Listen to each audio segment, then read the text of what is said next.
This is Activity 2.1 on page 68, Planning a New Database. Before you prepare to create a new database, you need to identify the major entities that you represent in the database. Some example requirements: descriptive information about each cabin will be stored in the database. When cabin information is updated, it will be exported to a file that can be posted on a website, which customers can search. Periodically, automatic emails will be generated and sent to customers to provide them with news about your rentals, nearby events, changes in pricing.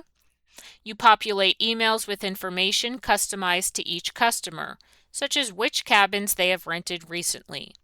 Customers may make multiple payments over time to cover the cost of a particular reservation. A payment may be made using one of several methods: check, money order, cash, credit card, or PayPal, and other methods may be added over time. So for tables, you already know the primary concepts represented in the database will be cabins, customers, and contractors. So you'll need tables corresponding to each of these. The database will also represent interactions between the primary concepts, such as bookings, payments, and maintenance tasks. This gives you a start toward identifying the tables your database must include and relationships between tables. For relationships, after identifying the major tables, you should consider what fields each table should contain, including key fields you'll use to identify unique records and fields you'll use to establish relationships between tables. In this activity, you will consider various design questions.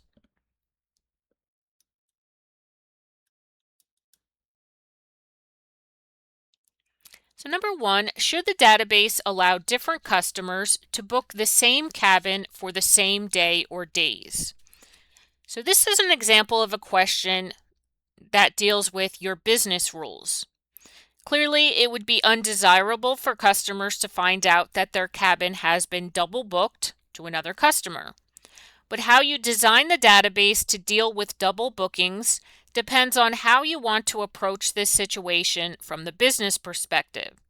So for example, you might want to completely prevent a new booking from being completed if the dates overlap with those booked by another customer, or you might allow a customer to book the cabin but on a standby basis.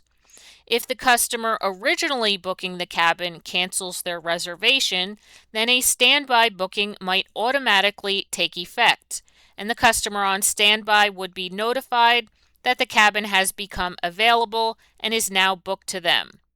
How you design the database depends to some extent on how you want to deal with the problem from the perspective of your business operations.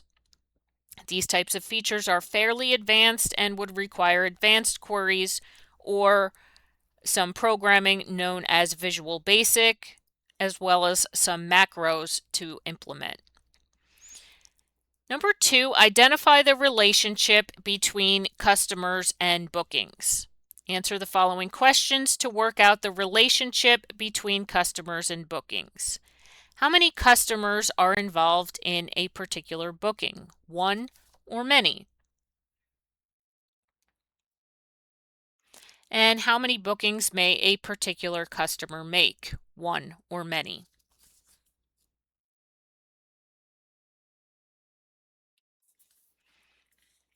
Number 3, based on your responses, what is the relationship between customers and bookings? Let me scroll down here.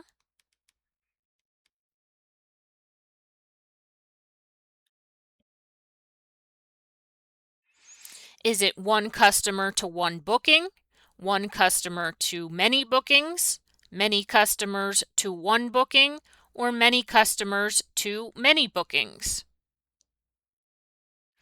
So this would be one customer to many bookings.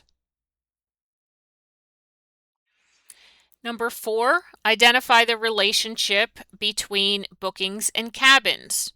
Answer the following questions to work out the relationship between bookings and cabins. How many bookings may be made for a particular cabin? One or many? And how many cabins are involved in a particular booking? One or many? Based on your responses, what is the relationship between bookings and cabins? Would it be one booking to one cabin, one booking to many cabins, many bookings to one cabin, or many bookings to many cabins?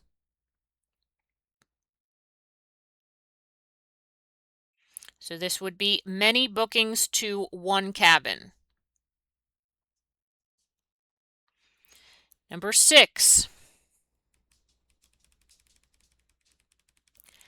Identify the relationship between bookings and payments. Answer the following questions to work out the relationship between bookings and payments. How many bookings may be associated with a particular payment? One or many?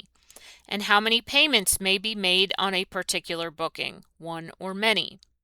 Based on your responses, what is the relationship between bookings and payments? One booking to one payment, one booking to many payments, many bookings to one payment, or many bookings to many payments?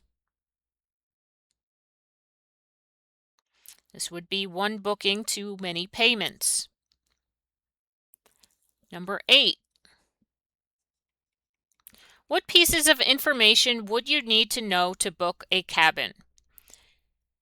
At its bare essentials, a booking must identify a customer, a cabin, a start date, and an end date. So minimally, you would need all of these fields to be included in the table for bookings. And then lastly, nope, not lastly. Number 9, some of the cabins in the rentals database may be located away from a road, so there may not be a street address to locate the cabin on a map for customers. What fields might you include within the cabins table to address this problem? So this might be helpful to have fields for maybe latitude and longitude to describe its location.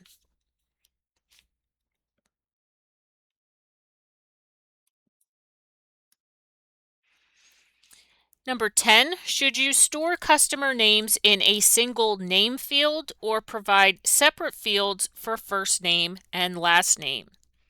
And this depends on what you need to do with the name. You may need to access the customer's first name and last name separately at some point, maybe when addressing the customer in an email. So it makes sense to store the two names separately and not in one name field. This will also make it easier for you to create lists sorted by name. However you set up the fields, make sure to clarify the field title to identify what type of name that you're storing. And then last, number 11, you are considering using the bookings table to record each payment the customer makes to pay for that booking. Will this design work? Probably not. Each record in the bookings table will probably be for a particular booking. Since the customer might make multiple payments to cover the cost of a single booking, you will need to associate multiple payments with a single reservation.